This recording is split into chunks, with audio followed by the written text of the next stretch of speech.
How can a court system keep delaying and delaying visitation to the point where there's no progress in 2 years? That's the question that we received. I'm told attorney James Worth has a question we're going to answer for you. Okay, so the number one thing we're talking here about is a family law case. In the state of Oklahoma, it's not clear whether it's a divorce or a paternity action, but we're fighting over, it sounds like, custody, visitation, child support. This person is wanting to get visitation in place. 2 years has gone by and it's still not been granted. And they're like, why has there been so many delays? So the first thing that I want to tell you is if you're going through a family law case in the state of Oklahoma, the system does not push these cases forward for the most part. So one of the parties has to push it forward. If you're requesting visitation and the other side is fighting your request, they're not going to be the ones to push it forward. They're not going to spend money and time in filing pleadings and setting court dates to help you get what you want. So the court's not going to move it forward. The opposing party's not going to move it forward, which means it's on you to move it forward. And there are certain things that can be done to delay cases, but it sounds like here we're waiting for somebody else to push the case forward. And the bad news is they're not going to. If you want relief in court, you have to be the one to push it forward. So what can you do to push a case forward? Well, first off, you want to make sure that you have filed the pleadings. It's not just the other side that is filed. If they filed, you want a counterclaim requesting your visitation rights. If you filed the petition requesting visitation rights, that's great.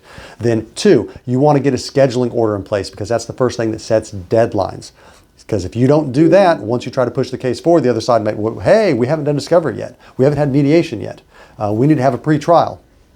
Whatever the case is, if you haven't already set those deadlines and those deadlines pass, they can make the argument that they want to do it now. So you want to file for a scheduling conference, get a scheduling order entered, get deadlines on discovery, mediation, dispositive motions, and then you want to do your part on what you want to do for those. But most importantly, if you're worried about moving this case forward, you want to make sure that their deadlines have passed, and then you can set this case forward for pre-trial and then trial. However, in visitation, it's a family law case. You're entitled to a temporary order hearing for the most part. So you want to file your application for a temporary order hearing, you get that set for hearing, and then make sure that if that gets continued, that you keep pushing that forward. There are grounds to get certain things continued. Could do with scheduling issues, could do with other issues need to be resolved in the case first.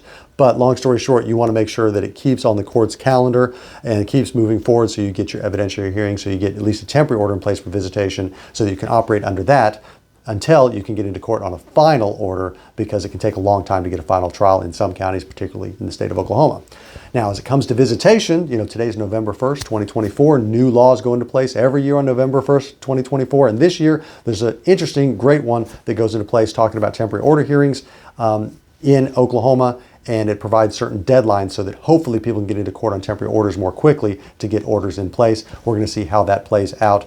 But the general response to your question, how do delays keep happening, is that nobody has an interest in pushing this case forward but you, if you're the one that wants relief. So talk to your attorney if you have one. What can we do to push this case forward? If you feel like you're not getting proper representation, obviously you're entitled to get a second opinion or get another attorney in. Speaking of which, if you want to talk to an attorney about things like this, then you can schedule one at my office where we can talk privately and confidentially so you can receive actionable legal advice, a strategy to push that case forward. To get that scheduled at my office, you can go online to makelawEasy.com.